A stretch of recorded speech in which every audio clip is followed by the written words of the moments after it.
Hello there, welcome to Fresh Deuce 2/2 platform. Today we're going to be talking about the passport bros, single black men leaving the United States and looking for love outside of the United States. Now we have on the other side of the coin the single black woman complaining that men are going to third world country picking up these ladies and marrying them. I have a short clip for you to take a look at.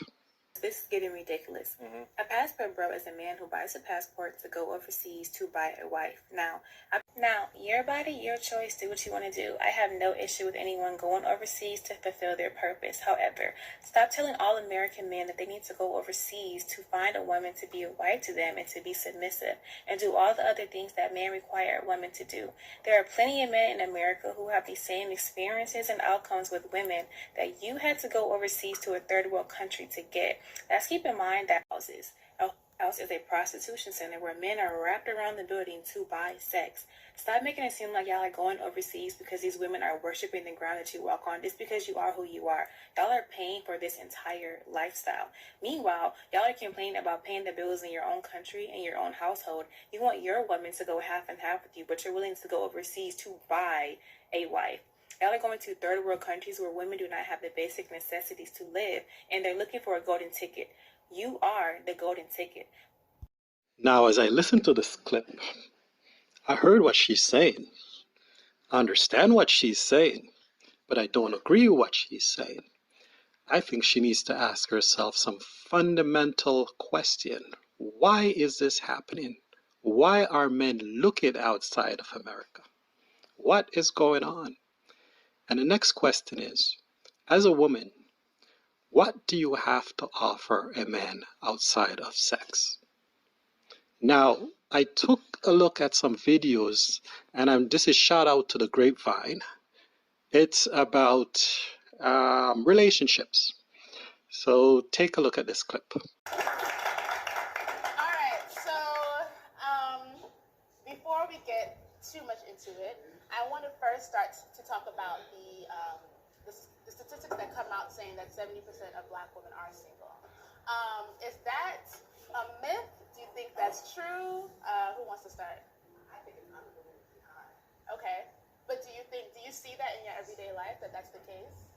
Every time I try to holler at a girl, that must be extremely high. I think I agree.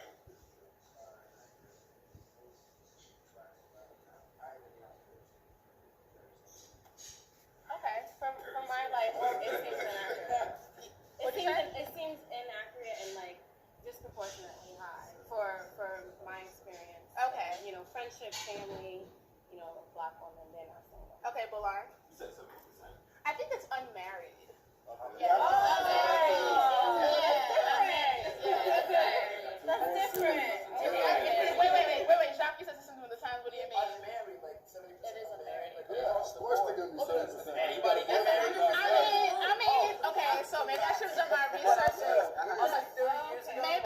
Maybe I should have done my research before. I'm not sure if it's single or unmarried, but we'll link it at the bottom. All right, so let me comment on the video that you just seen. It's from the Grapevine. It's about why black women are single, and the suggested stats in the United States is that there are 70% of black women in the United States that are single. Now, for me, let me comment. Let's go back a little bit. I'm going to start from the civil rights movement. After the civil rights movement, we have a lot of women that went out into the workforce. And we have a lot of independent women today who are independent, and their motto, their line is that they don't need a man. We have the feminism movement, the woman liberation movement, same thing. And we also have a music culture. If you take a look at how these songs and, the demeaning between the two sexes, the male and the female, that's also is a part of the culture that you're living in today. But let's step a little further. We have a high incarceration when it comes to male, and we also have a lot of single mothers out there who are just proud being single, without a father around. Now, I also want to comment that this topic, the why are Black women single, is also in the South America, the Espanol, the Afro American. There's about similar to the United States. I believe it is 70% also the Black women in South America that also facing the same crisis. The men in South America don't want to deal with the women, and as a result, there is a huge percentage of them that are single. And one of the reasons that I read an article, just Espanol article, was suggesting that 15 years ago, 10 to 15 years ago, a lot of feminine women from America was going down there and was talking and doing a lot of movements to help Black women achieve things and pushing that type of the feminism agenda. So that is one of the main reasons as to why you have a huge single population down there. Now, I'm going to give you some more of the clips. Take a look at more clips, and I have some more things to talk about. Bothers me because I feel like society has taken our Black men, and society has left Black women to be in an independent state for such a long time that Black women have evolved into being such. And so, with Black women being independent and, doing things on their own, an attitude may come, but it's not because, Black women are angry. It's because Black women are determined to do what needs to be done for whomever.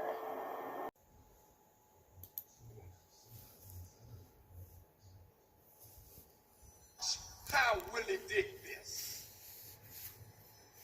He said, right in Virginia, up the road, he said, I got a foolproof idea that if you do this, the Negroes will never be able to unite for 300 to 1,000 years. And in a few years, Willie Lynch will have delivered that speech 300 years ago. And here's the way it went. He said, I take my slaves and I look at their differences and I multiply them. I make their differences bigger. Start with age and turn the young against the old and the old against the young. Still going on. Then he said, then you deal with color. When all the slaves came, they were all jet black. But he said, you put your sperm in one of the Black women, she produced a brownish baby. Then you add a little more of us and you put a lighter color until you get one that can pass. A brownish baby. Then you add a little more of us and you put a lighter color until you get one that can pass. And then you put them all against each other. Then you take hair, coarse hair, fine hair, and you divide them that way. Then you take the size of the plantation that one slave is on and you make them fight because my boss got a bigger plantation than your boss. Then you take north against south, east against west. Then you deal with status on the plantation, a field nigger and a house nigger and a foreman, a driver man, and you make them all hate each other. The Black man. See, as African people, what you read in the New Testament, God is the head of man, man the head of woman, child. That's the natural order. Willie Lynch said, let's reverse it. Turn the woman away from depending on the man and make her depend on us. She must find no black man to trust only us. You gotta study that woman. And if you can get her like a horse when you're breaking it to eat out of your hand, then she'll make her children and break them for us. Is Willie Lynch psychology still operating in the black community today? Definitely. When you look at the male and the female, when you look at how they operate, it is important to realize that history has a lot to do with our behavior, and the past has a lot to do with our behavior. Can't be ignored. Just take a look at these. Mad, angry black woman, angry. Angry black woman, angry black woman. Attitude, wow, being angry. You're being that typical black woman. And I'm not an angry person. I feel like as black women, we have a lot of opinions, and I think that we're very strong, and I think that comes off the wrong way. And people see that as angry, but I don't think it's angry. I just think it's having an opinion. And I feel like a lot of other races maybe don't put out their opinions as much as we do. But I think that we've been taught to like stand up for ourselves. I think also it comes off as angry because I feel like a lot of black men don't fight for us, and so we feel like we have to like fight for ourselves, or we have to stand up for ourselves, and so it just might rub people off as just being angry. This angry black woman mentality that just does not exist, and I don't know where it comes from, but there are times when it can be discouraging, but I know a lot of black women that more or less just embrace it and take it as more of a dominant thing, and it works for them, and it works for me. The angry black woman and the ghetto black woman. Those are big things too. I feel like as soon as a black woman has passion about anything, raises her voice about anything, she's angry. She has an attitude problem. And also at the same time, black women are very vibrant. I think ghetto and vibrant kind of merge together when some people who don't understand the difference see it. Just being loud and having a good time and having a big smile on your face and having a big personality. I think that is often, for whatever reason, with black women equated with being ghetto. And I think that is a big stereotype of black women. Being loud, being mad about white women, liking black men. Mad, angry black woman, angry. Angry black woman, angry black woman. Attitude, wow. Now, these are just a few of the things that black women face when it comes to society. To be stereotyped as the angry black woman, the misunderstood black woman, those are tremendous weight to carry as a black woman. And also, when it comes to the male, what are they seeing? What are they interpreting from the black woman behavior? This is no way to say that the black men are behaving better. So I don't want anyone to sit there and think, oh, yeah, he's hitting down on the black. No, absolutely not.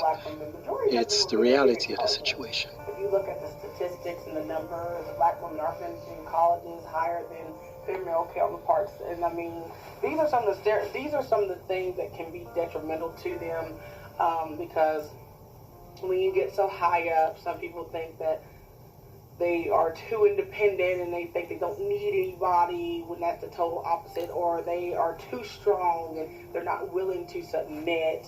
And these can be bad factors for black women. How do you say it?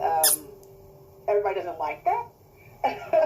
And it's kind of hard sometimes to kind of switch those switches on and off when you're born to be so strong or born to be so independent, trying to be submissive or trying not to be as outspoken. It's kind of hard sometimes for some of us to turn it off and on. So like I said, that kind of It can hurt us, but it can also help us. Today's black women are a working black woman. Society, more and more women have moved out into the workforce. The black woman is more successful in the workforce. They're making way more money than their male counterpart.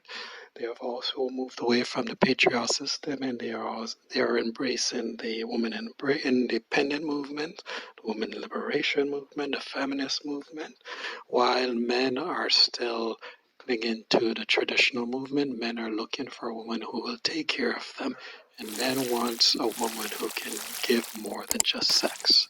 Shout me, subscribe, show me a lot.